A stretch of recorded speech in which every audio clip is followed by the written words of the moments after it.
Assalamualaikum warahmatullahi wabarakatuh. Alhamdulillah rabbil wassalatu wassalamu ala asyrofil anbiya wal mursalin wa ala alihi wa sahbihi ajma'in, amma ba'du. Yang terhormat Bapak Kepala Sekolah SD 4 Ramapuja, yang kami hormati Bapak Ibu Dewan Guru SD 4 Ramapuja yang berbahagia. Di sini saya sebagai pembaca susunan acara akan membacakan acara pada siang hari ini dengan tema Diseminasi Budaya Positif di UPTD SD 4 Ramapuja dengan acara sebagai berikut. Acara yang pertama pembukaan, acara yang kedua sambutan. Acara yang ketiga inti acara Diseminasi Budaya Positif. Acara yang keempat penutup. Marilah kita awali acara pada siang hari ini dengan bacaan basmalah. Bismillahirrahmanirrahim. Acara yang kedua sambutan. Dalam hal ini akan disampaikan oleh kepala sekolah atau yang mewakili. Kepada Bapak Husaili dipersilahkan.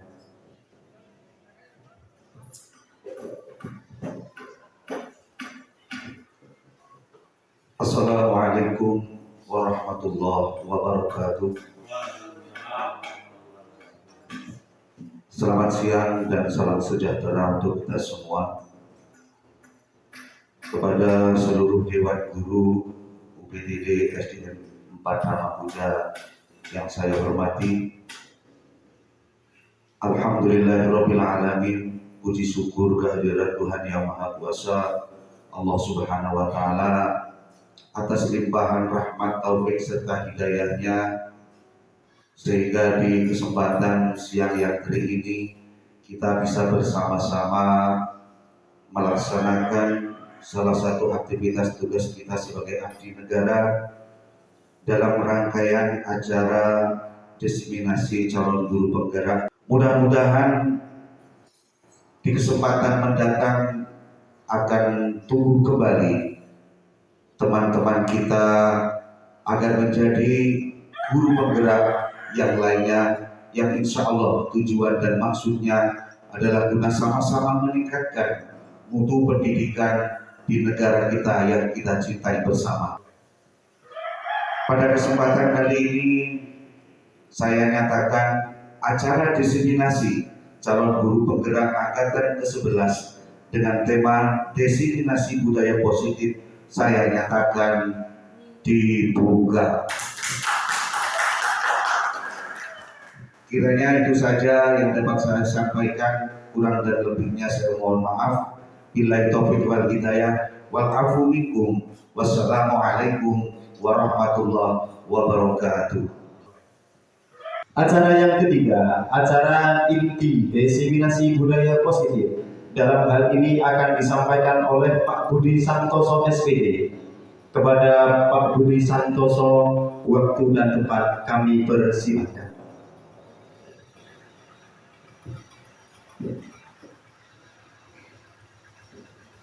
Ya, terima kasih untuk pembawa acara yang sudah memberikan waktunya. Baik, bismillahirrahmanirrahim. Assalamualaikum warahmatullahi wabarakatuh. Waalaikumsalam warahmatullahi wabarakatuh. Selamat pagi Bapak Ibu guru semua yang hebat. Selamat pagi. Ya, yang saya hormati Bapak Kepala Sekolah, yang saya hormati Bapak Ibu guru semuanya yang berbahagia. Mudah-mudahan hari ini selalu diberikan kesehatan, dan selanjutnya saya berterima kasih atas waktunya yang sudah diluangkan untuk acara Diseminasi Budaya Positif di UPTD SD 4 Ramapuja. Baik, untuk selanjutnya Bapak Ibu, biar suasananya cair ya. Sebelum kita memulai ke materi budaya positif, ini kita lakukan ice breaking dulu. Ya. Ice breakingnya yaitu sambung kata. Mungkin Bapak Ibu sudah pernah melakukan ice breathing di kelasnya masing-masing ya. Nah, ice breathing itu sangat bermanfaat sekali Bapak Ibu, yaitu untuk mencairkan suasana. Nah, jadi anak-anak kita itu kalau suasananya cair nanti akan semangat, akan antusias mengikuti belajar. Oke, aturannya seperti ini Bapak Ibu ice breathingnya. Jadi nanti begitu saya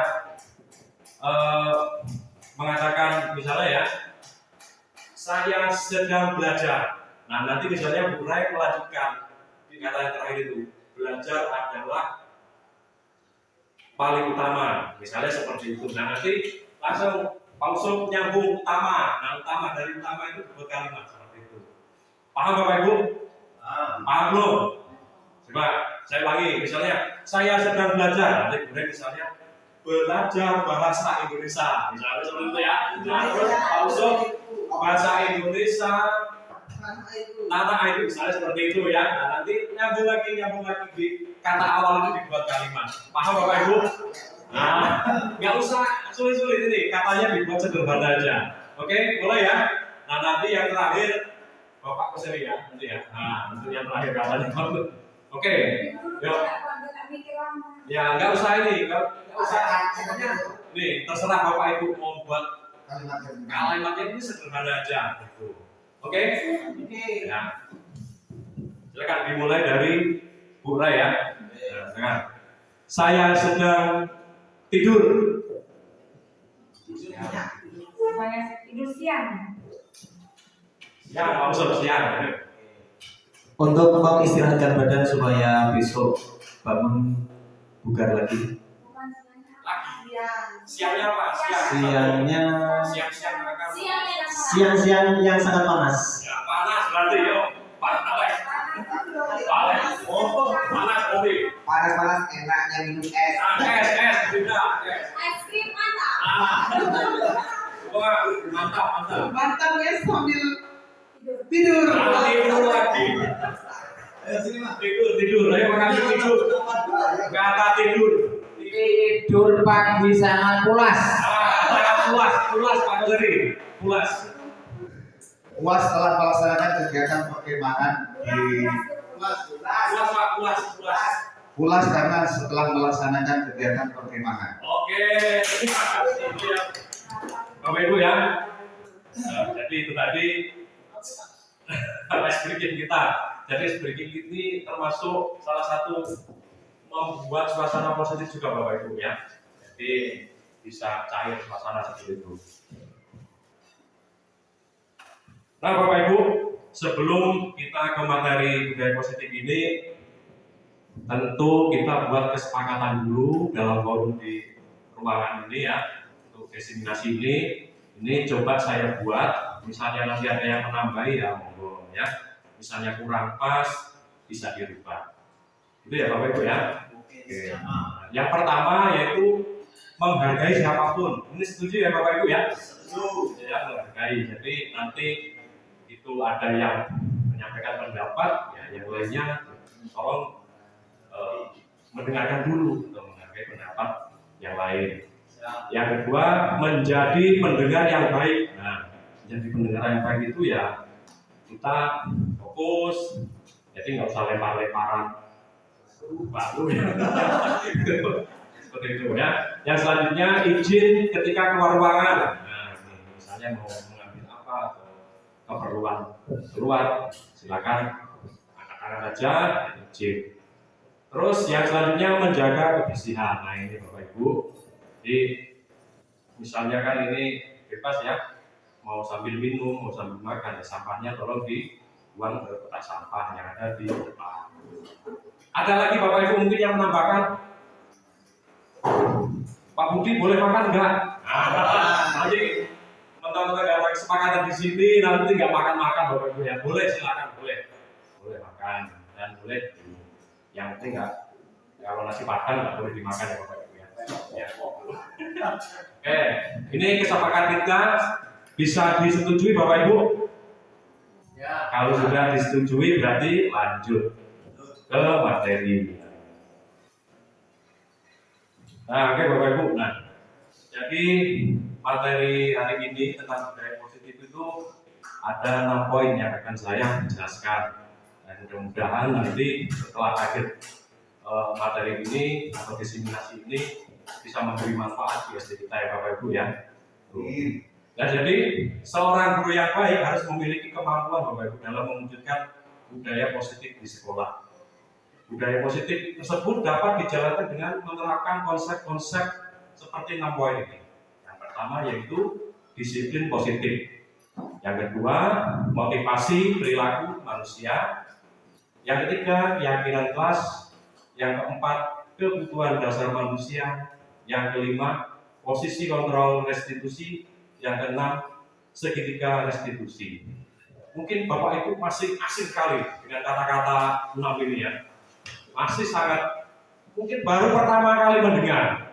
Nah itu, makanya nanti coba saya terangkan, saya jelaskan, mudah-mudahan nanti bisa memahami Bapak Ibu. Ya. Nah yang pertama yaitu disiplin positif. Bapak Ibu ada nggak benar pikiran Bapak Ibu mengenai pengertian disiplin positif ini apa? Ada yang bisa menjelaskan? Disiplin positif, monggo, nggak apa-apa, salah. Mungkin Pak Seri? Oke, silakan Mas.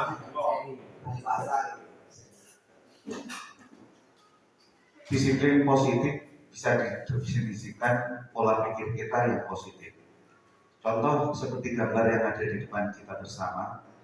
Di situ plus tambah plus hasilnya akan plus. Berarti itu positif ditambah positif akan hasilnya mendapatkan positif yang berlebih.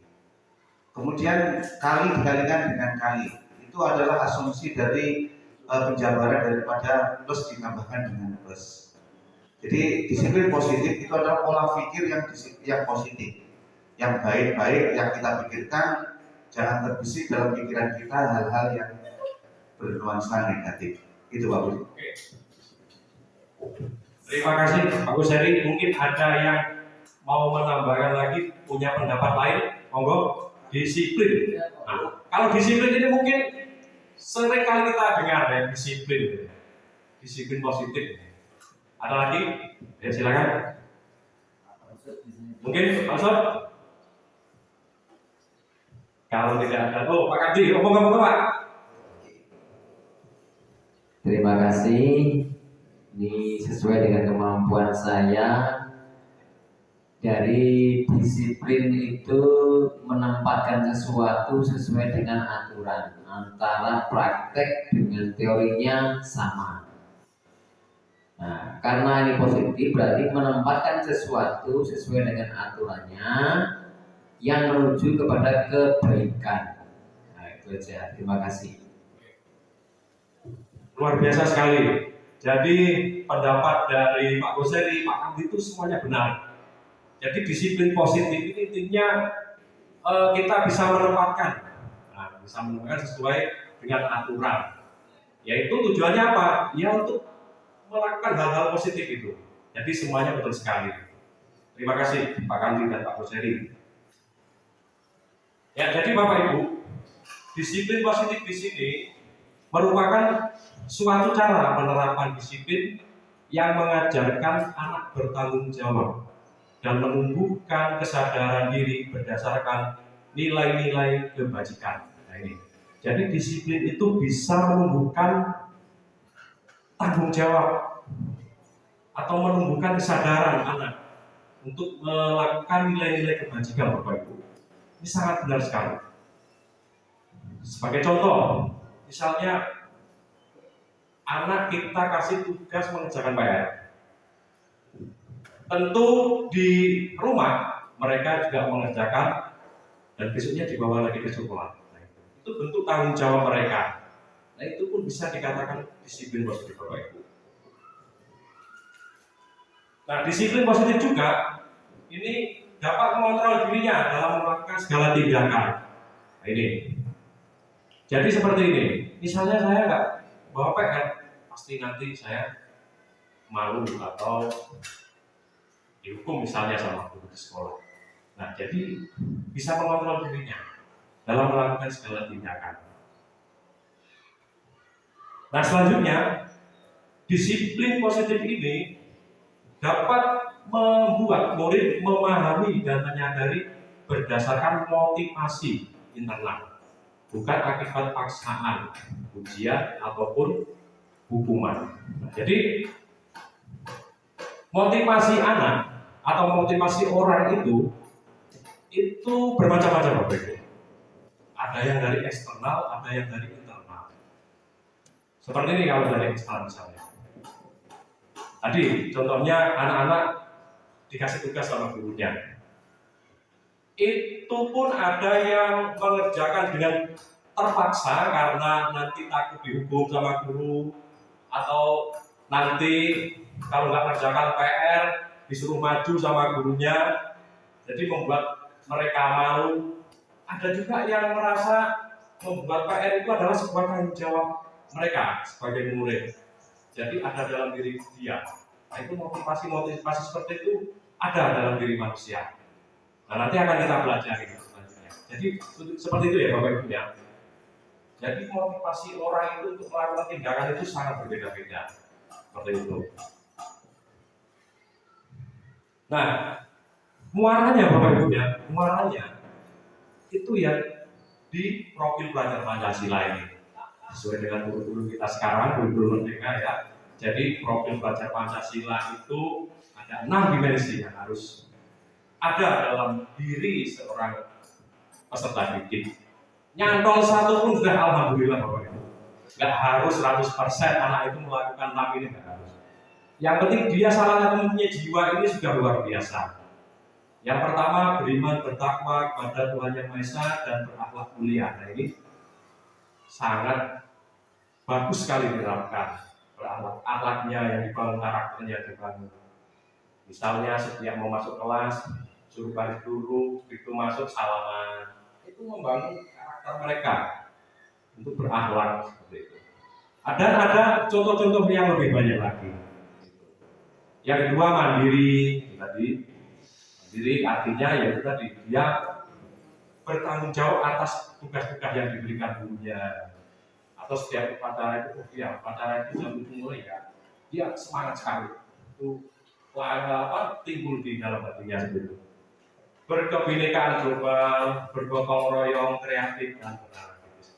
Muaranya di sini semua itu budaya positif. Dan bisa dipahami Bapak Ibu ya. Bisa saling berkolaborasi. Mungkin untuk guru kelas 1, 2, 3, 4, 5, 6 bisa saling bertukar pikiran. Pak, gimana caranya Bu? Gimana caranya ini anak saya bandel? Gimana caranya ya biar nurut? Nah, nanti kita pecahkan bersama. Kalau misalnya mentok, nggak bisa kita berdiskusi sama bapak kepala sekolah gimana untuk membuat aturan atau membuat visi misi supaya anak-anak itu karakternya itu seperti itu. Oke, lanjut ya Bapak Ibu ya. Nah, selanjutnya yang kedua yaitu motivasi perilaku manusia. Nah, ini tadi, jadi disiplin positif itu tadi berhubungan dengan atau berkaitan dengan motivasi perilaku manusia. Mungkin Bapak Ibu sudah pernah dengar mengenai motivasi perilaku manusia. Motivasi mungkin sudah pernah dengar ya Bapak Ibu ya. Apa Bapak Ibu? Motivasi. Iya, dorongan, benar. Apalagi Bapak Ibu? Keinginan juga bisa ya. Nah itu. Jadi motivasi itu dorongan orang untuk melakukan sesuatu atas dasar mereka sendiri. Motivasi perilaku manusia. Nah di sini motivasi perilaku manusia itu dibagi menjadi 3. Ya, sudah saya buka tadi di awal. Yang pertama yaitu untuk menghindari ketidaknyamanan atau hukuman. Nah ini tadi. Jadi saya sudah sampaikan, misalnya ada aturan tidak boleh membuang sampah sembarangan. Nah, anak-anak rajin sekali membuang sampah di kotak sampah. Nah itu motivasinya pun berbeda-beda setiap anak. Ada yang menghindari hukuman, ada yang mungkin nanti kalau dihukum kok nyaman, saya malu nanti kalau dihukum kalau nggak buang sampah di tempatnya. Ada juga yang motivasinya mendapatkan imbalan atau penghargaan dari orang lain. Nah ini misalnya tadi mengerjakan PR ya, mungkin anak itu senang kalau dipuji. Nah, kamu rajin sekali, setiap ada PR dari Bapak Ibu selalu dikerjakan, selalu selesai tugas PR-nya. Ada juga anak yang seperti itu, dipuji-puji seperti itu untuk mendapat imbalan. Nah, yang terakhir ini yang paling tepat Bapak Ibu, untuk menjadi orang yang mereka inginkan dan menghargai dirinya sendiri dengan nilai-nilai mereka percaya. Jadi anak-anak itu melakukan sesuatu dari positif itu muncul dari dalam dirinya, nggak karena si A, nggak karena si B. Oh saya rajin lah, nanti Pak Kamdi kan muji saya kalau rajin. Saya itu karena Pak Kamdi nomor satu itu, karena ya takut hukum atau apa. Kalau anak-anak, oh saya mau rajin dikit lah, supaya nanti mendapat penghargaan atau pujian dari Bapak Ibu guru. Ada juga yang motivasinya seperti itu. Ada yang mungkin mereka benar-benar sadar dari dalam dirinya, mungkin sudah menjadi tanggung jawab yang tadi sudah tertanam nilai-nilai disiplinnya seperti itu. Nah ini tentang motivasi perilaku manusia ada tiga itu. Nah jadi Bapak Ibu harus paham dengan karakter siswa seperti itu ya. Selanjutnya yaitu keyakinan kelas. Nah, ini pun juga ada kaitannya dengan ya disiplin positif, motivasi tadi, dan terakhir keyakinan kelas. Bapak Ibu mungkin ada yang tahu keyakinan kelas itu apa? Keyakinan kelas, ayo keyakinan, yo. Silakan siapa Bapak Ibu? Keyakinan kelas. Ayo, berikan yakin itu apa loh? Saya. Ya. Saya. Apa itu tadi? Yakin itu percaya. Iya, percaya. Ya, boleh. Bagus. Luar biasa Bapak Bang. Percaya ya. Percaya ya. Ada lagi mungkin? Palek. Yuk.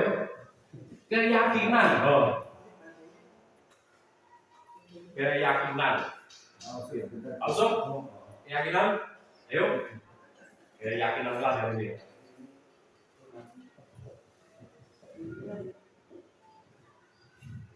Ya, kalau tidak ada, saya lanjutkan. Kenapa sih Pak? Kok enggak peraturan? Nah, kok harus keyakinan? Nah, itu tadi bilang keyakinan sama aturan itu bedanya apa Bapak Ibu?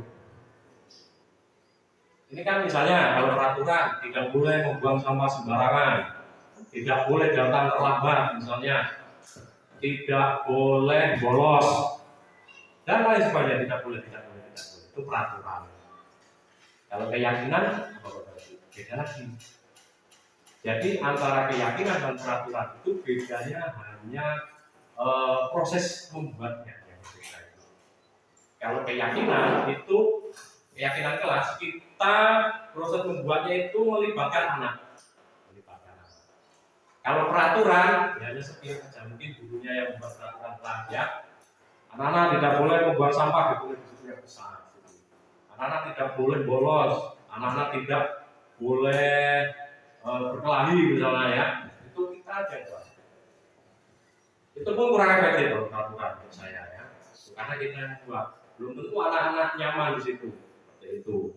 Kalau keyakinan kelas, ya kita ajak anak-anak untuk membuat keyakinan kelas itu.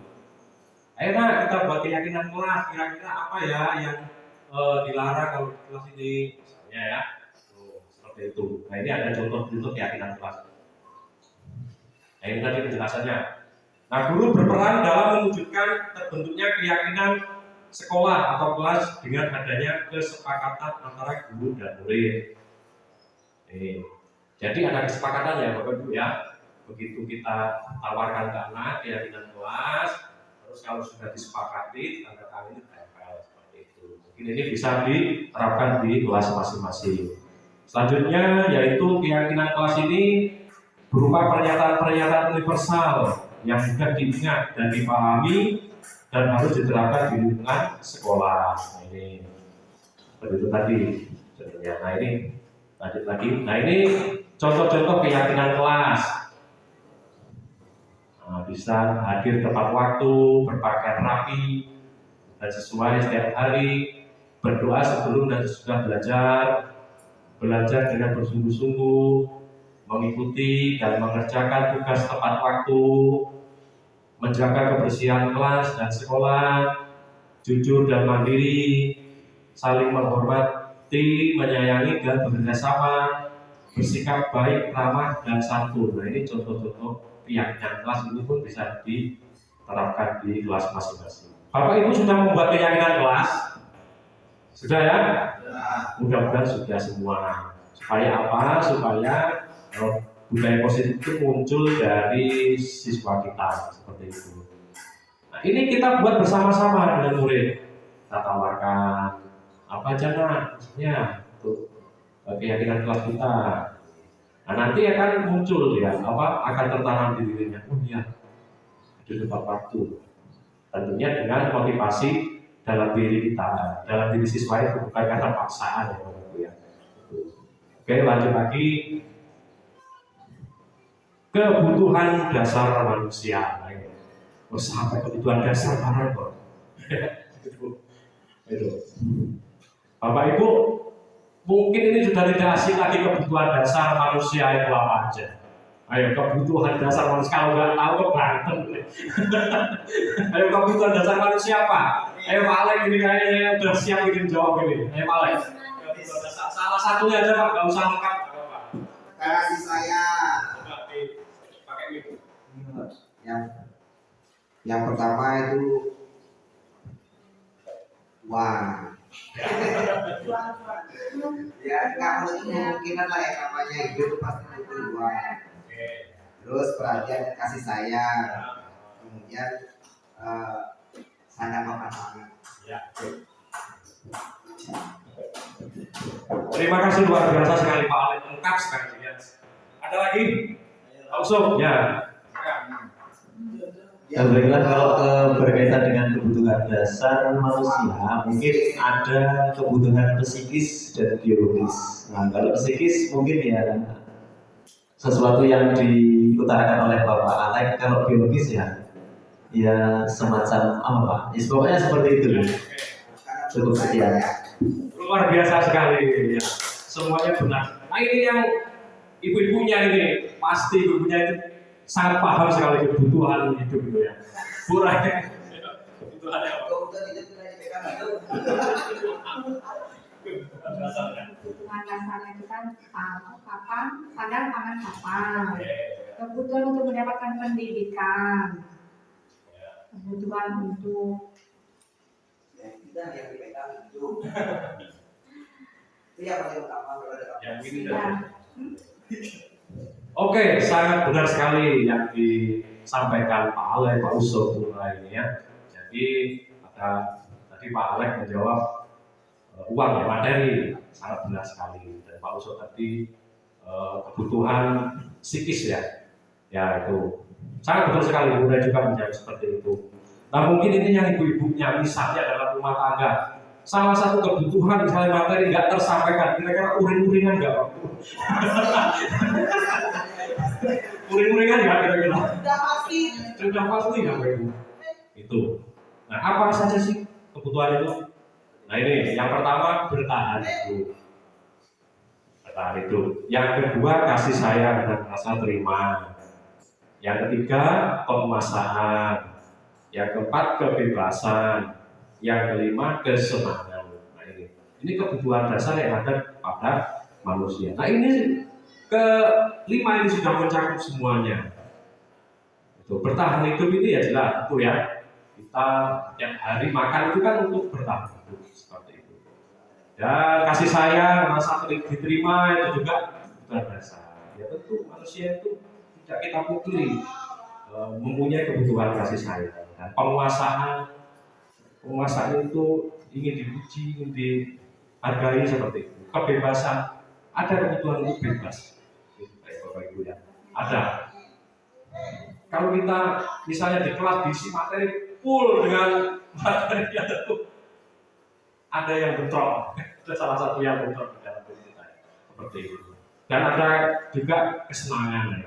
Manusia itu ya butuh kesenangan Bapak Ibu.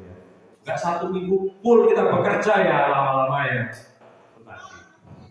Ya Bapak Kandi ya. kita harus bersenang-senang seperti itu. Ada bukan dasar itu. Ya minimal seminggu sekali lah kita senang-senang ya Bapak Ibu ya. Dan caranya pun masing-masing manusia itu membuat dirinya senang. Ada yang mungkin berteduh di pohon jambu, senangnya luar biasa.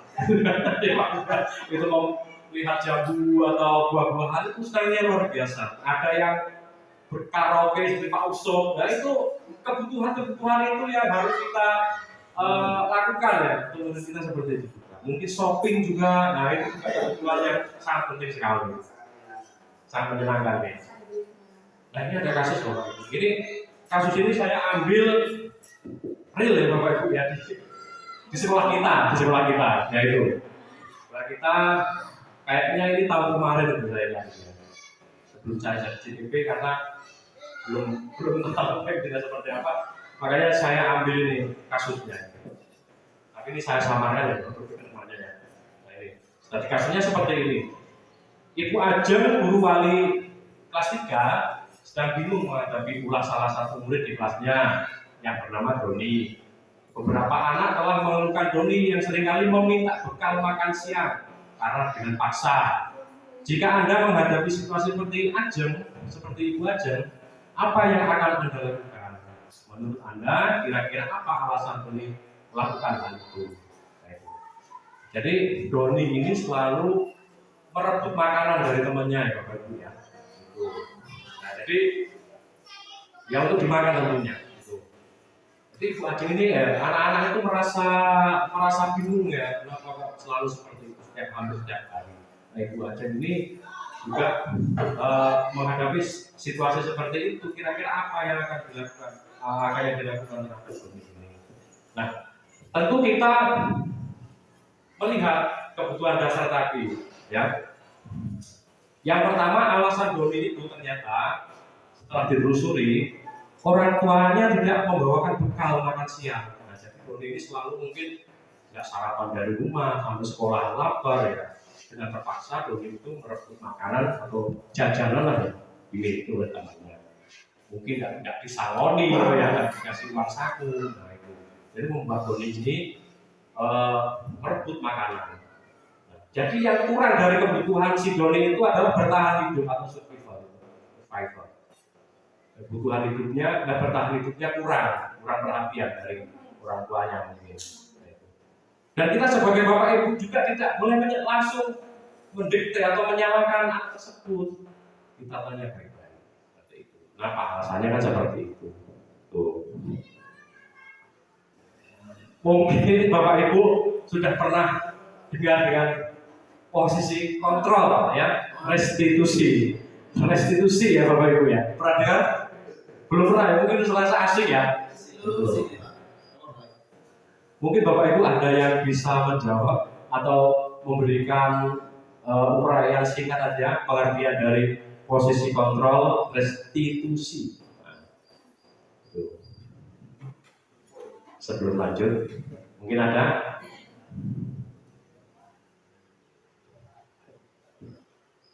Kalau tidak ada, biar Bapak Ibu nggak ngantuk, nggak bosan, kita speaking dulu ya Bapak Ibu ya. Speakingnya singkat sekali. Ini, Bapak Ibu cukup memandang teman yang ada di sebelahnya aja. Nah, tidak memandang.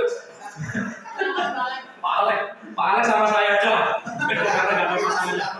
Oh, boleh sama saya, mandangnya ya. Ini Bapak Ibu, coba yuk berdiri. Mohon maaf, berdiri coba yuk. Nah, biar nggak ngantuk lah ya. Berdiri. Nanti Pak Alex sama Pak Uso, Budita sama Bu Mama, saya sama Bu Ray, Pak Agus Seri. Nah, jadi kita pandang-pandangan dan kita berikan senyum yang lebar sampai giginya kelihatan. Moga Bapak 5 detik aja lah senyumnya. Oke, yuk. Oke, nah ada ya. Nah silakan dulu, terima kasih Bapak Ibu ya. Nah itu. Ya, jadi intinya itu juga kalau kita senyum, tertawa ya, itu bisa membuka aura kita yang positif ya Bapak Ibu ya. Jangan sampai masuk kelas kata-kata, boy. masalah di rumah di bawah jangan ya Bapak Ibu ya. Kita harus di depan anak itu terlihat ceria Bapak Ibu, walaupun banyak depan sini banyak Bapak Ibu ya, tapi kita harus berusaha ceria sama anak supaya anak kita ya tertarik dengan kita ya, itu tertarik atau antusias untuk belajar. Nah, tentang marah-marah yang nggak boleh Bapak Ibu ya. Kita harus menciptakan suasana positif, nah, seperti itu. Suasana positif. Saya yakin kalau kita membawa aura yang negatif ke kelas, saya yakin anak itu nggak paham-paham Bapak Ibu. Walaupun kita mau ngomong apa dia hawanya takut. Itu saya alami waktu saya di SD di SMP seperti itu. Ada salah satu yang sampai ini kalau dulu kan itu diperbolehkan dulu ya. Sampai sekarang saya ingat sekali. Makanya guru itu dicap guru galak itu sering jewer ya. Jangan ya Bapak Ibu ya. Setelah desiminasi ini mudah-mudahan sedikit berubah. Saya juga kadang-kadang nggak sabar juga, segala juga sama anak. Nggak sabar karena anaknya nakal, anaknya bandel. Malah kadang-kadang saya lupa. Tapi di tengah-tengah saya menyesal Bapak Ibu. Nah ini posisi kontrol restitusi. Nah ini menarik sekali ya Bapak Ibu ya. Ternyata guru itu ada 5 macam posisi kontrolnya. Yang pertama guru sebagai penghukum, yang kedua guru sebagai pembuat merasa bersalah, yang ketiga guru sebagai teman, guru sebagai pemantau, dan yang kelima guru sebagai manajer. Nah ini ada di dalam setiap diri guru kita seluruh Indonesia mungkin ya. 5 posisi ini yang ada di dalam dirinya, posisi kontrol. Nah itu kita lihat grafiknya ya Bapak Ibu ya. Nah ini posisi kontrol, identitas di situ ada identitas gagal, ada identitas berhasil atau sukses, ada identitas berhasil dan sukses. Nah ini kalau penghukum itu ada di kolom identitas gagal Bapak Ibu ya. Itu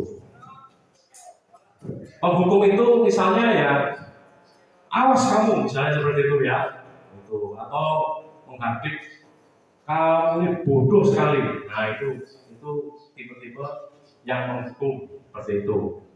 Nah itu identitas gagal itu ya, kolomnya gagal itu. Nah, terus yang kedua pembuat merasa bersalah. Nah, ini biasanya guru itu mewawancarai siswa biasanya dengan kata-kata kamu seharusnya seperti ini, kamu seharusnya seperti ini. Seolah-olah murid itu salah terus seperti itu Bapak Ibu. Padahal belum tentu. Nah ini ada di kolom identitas gagal. Ada lagi identitas keberhasilan yaitu guru itu posisi kontrolnya sebagai teman. Nah ini kolomnya di identitas berhasil atau sukses. Nah ini kata-katanya yaitu lebih halus lagi. Ayolah lakukan ini demi ibu.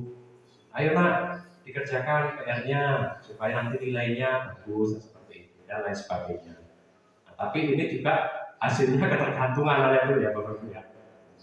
Terus ada yang pemantau. Nah, pemantau ini yang dia hampir mirip dengan posisi yang manajer. Dia meletakkan peraturan hukum. Dia membuat pertanyaan itu hampir seperti yang manajer ini. Apakah kamu ini tahu peraturan sekolah ini tidak boleh seperti itu? Atau nanti kalau kalian melakukan ini nanti ada yang menegur seperti itu dan lain sebagainya. Dan posisi manajer. Nah, posisi manajer ini yang paling pas ya Bapak Ibu ya menurut saya. Itu bisa menghargai dirinya sendiri. Jadi bisa dengan kata-kata Bapak Ibu juga pernah melakukan kesalahan tersebut. Jadi Bapak Ibu di sini bisa mencarikan solusinya. Apa yang kamu lakukan tadi? Bisa membuka supaya anak itu supaya bisa menjadi jujur. Mungkin anak-anak kita juga ada seperti itu Bapak Ibu ya. Ketika ditanya, saya Pak. Ini cara kita yang salah untuk mendiktenya atau mewawancarainya seperti itu. Nah, dari kelima tadi yang pas yaitu posisi manajer. Nah, posisi manajer ini yang pas karena posisi manajer ini kita menempatkan ke peserta didik itu sebagai apa ya namanya? Bukan mencari kesalahan kepada murid tersebut, tapi kita membimbing untuk anak itu berbuat ke hal yang positif seperti itu. Nah, posisi manajer juga ini bisa mempersilahkan murid bertanggung jawab dan mendukung murid agar dapat menemukan solusi. Jadi itu. Nah ini selanjutnya yaitu segitiga restitusi. Nah, segitiga restitusi ini adalah istilahnya alat bantu ya Bapak Ibu ya, alat bantu untuk menanyakan ke siswa atau mendikte siswa, mewawancarai untuk mencarikan solusi dari berbagai masalah yang dihadapi siswa. Nah, nanti di sini ada pertanyaan-pertanyaan yang kiranya Bapak Ibu kok anak itu sering melakukan ini, sebetulnya masalahnya apa? Kan seperti itu ya. Nah, nanti bisa dilakukan dengan segitiga restitusi ini. Ada 3 segitiga restitusi tahapannya, yaitu yang pertama menstabilkan identitas, yang kedua validasi tindakan yang salah, menanyakan keyakinan, nah seperti itu. Ini 3 ini harus kita lakukan tahapan 3 ini supaya anak itu terbuka dengan kita dan masalah tersebut bisa diselesaikan. Nah, menstabilkan identitas ini dilakukan berdasarkan prinsip bahwa membuat kesalahan adalah bagian dari proses pembelajaran yang nantinya akan menggeser identitas gagal ke arah identitas sukses. Nah, ini menstabilkan identitas itu seperti ini, bisa berupa pertanyaan pemantik ya. Berbuat salah itu hal yang manusiawi, tidak ada manusia sempurna. Kita pasti bisa menyelesaikan permasalahan ini. Bapak Ibu tidak tertarik untuk mencari tahu siapa yang benar, siapa yang salah. Bapak Ibu lebih tertarik untuk menyelesaikan masalah. Yang selanjutnya, kalau kamu menyalahkan dirimu sendiri terus-menerus, apakah kamu bersikap baik pada dirimu sendiri? Ini pertanyaan-pertanyaan untuk menstabilkan identitas.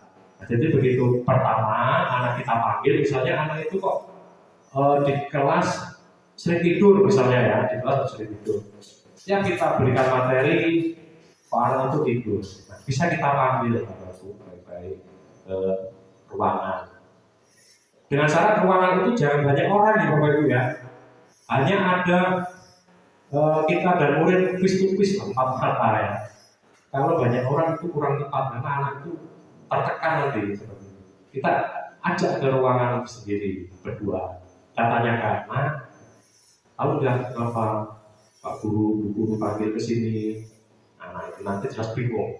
Nggak tahu Pak, kenapa ya saya dipanggil ya? Seperti itu. Terus kita lanjutkan lagi pertanyaannya. Bapak tadi ngajar pelajaran TK dan Bu itu tadi bilang juga kok di setiap pelajaran sering tidur, kenapa ya Nak ya? Tanyakan seperti itu Bapak Ibu ya. Nah, itu nanti menjawab. Ini loh Pak, saya di rumah mungkin tidurnya kemalaman, sering nonton TV, sering main HP terlalu malam-malam, gitu. Jangan langsung menyalahkan Bapak Ibu ya. Jadi ada tahapannya. Untuk menstabilkan identitas kita tanyakan, oh seperti itu ya Nak ya. Jadi seperti ini Nak. Pak Guru juga pernah melakukan kesalahan. Semua manusia itu jelas punya kesalahan, itu bukan manusiawi. Tapi itu Bapak Ibu tindakan itu baik-baik. Jadi mulai sekarang anak kamu tidak boleh ya seperti itu. Seperti ini. Tahu nggak keyakinan kelas kita? Tahu Pak apa? Ya, harus mengikuti pelajaran dengan baik. Oke, sekarang kapan? Misalnya ya. Kalau sekarang kapan? Tidak tidur lagi saat materi. Nanti anak itu jawab sendiri. Mulai besok Pak, saya tidak akan tidur lagi di kelas. Nah, pasti anak itu nanti teringat terus ucapannya seperti itu. Ucapan itu.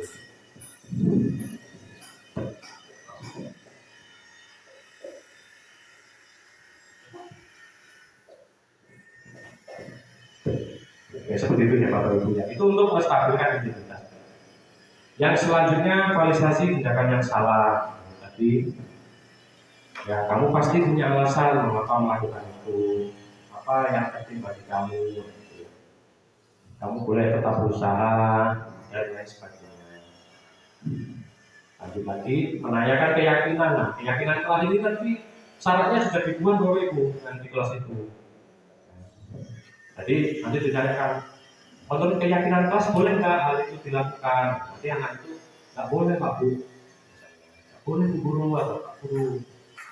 Nanti kamu melanggar keyakinan kelas. Kapan mau tidak berbuat lagi seperti itu?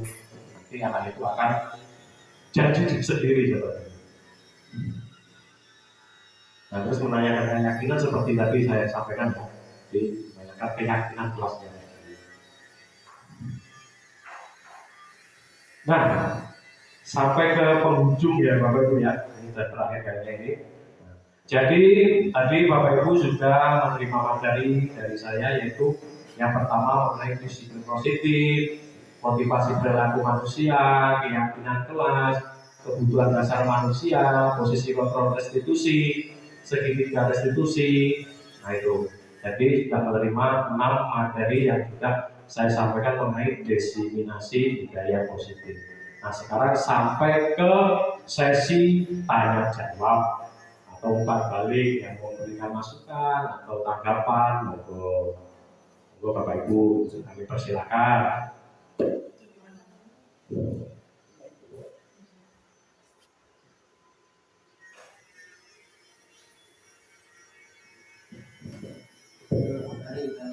Monggo Bapak Ibu, mungkin ada yang ditanya atau memberi tambahan atau masukan, silakan monggo. Sebelum acara ini ditutup, silakan tanya jawab 5 menit aja nggak apa-apa. Monggo Pak, Bu, ayo, ambil monggo Pak. Dari penjelasan Pak Budi tadi, mungkin saya menanggapi untuk yang poin kelima, posisi kalau murid yang berbuat jelek atau kurang baik dibiarkan terus, tidak diberi teguran, hukuman, nanti yang lain akan mempunyai dorongan untuk berbuat seperti itu. Karena apa? Enggak diapa-apakan loh. Nah, dia akan dicontoh yang lain lagi. Tapi selama masih ada dorongan untuk satu tindakan, ada tindakan hukuman, maka yang lain akan mencoba untuk tidak berbuat atau takut dengan hukuman atau sanksi yang diberikan. Secara umum bahwa orang yang salah itu untuk anak-anak, tapi kalau nggak diberi hukuman itu dianggap tidak salah. Orang diapa-apa nih. Nah, secara umum seperti itu bagi anak-anak. Berbuat salah kok nggak diapa-apakan, aku nggak diapa-apakan kok. Nah, jadi ternyata bagi anak-anak hukuman itu sesuatu yang lumrah diterima dengan hal yang wajar ukuran kita sebagai pendidik. Nah, intinya untuk tidak bersifat fisik, bisa yang lainnya. Terima kasih. Terima kasih Pak Kandi, cukup jelas sekali, luar biasa sekali Pak Kandi. Ya, jadi tambahannya seperti itu. Mudah-mudahan bisa diterima ya Bapak Ibu ya. Nah, oke, terima kasih. Nah untuk selanjutnya kita ke